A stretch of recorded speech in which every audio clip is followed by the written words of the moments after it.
Do you ever have early mornings where it's still dark out and you work in big open fields where there's nothing around? I apologize for this video. Sometime between the hours of 2 to 3 in the morning, a young man was standing in an open field with nothing around.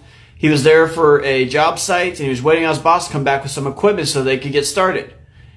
At some point, he started to feel like somebody was watching him or somebody was close by. After he shook this feeling off, after looking around and not seeing anyone, he decided to grab his drink out of his bag, and when he popped it open to take a swig out of it, he heard this whoosh sound that went right by his head, almost like somebody had thrown a stick of some sort right past his head.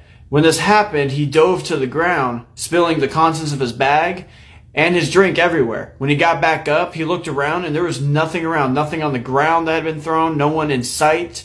He immediately picked up his radio, called in his boss and said, "I don't want to freak you out or anything, but I'm headed back to the shop right now. Somebody just threw something at me." His boss would come back over the radio saying, "I've already got a head start on you. I will see you in a minute." And he almost sounded out of breath. After he met up with his boss and got him to calm down, his boss would say, "I had the exact same experience. I felt like somebody was watching me, and then suddenly I felt like somebody threw something at me, but there was nobody around.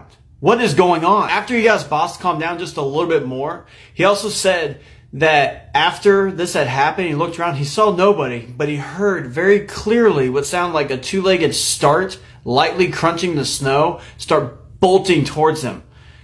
And he was petrified in fear and just stood there, and suddenly he felt like a hot breath on his neck.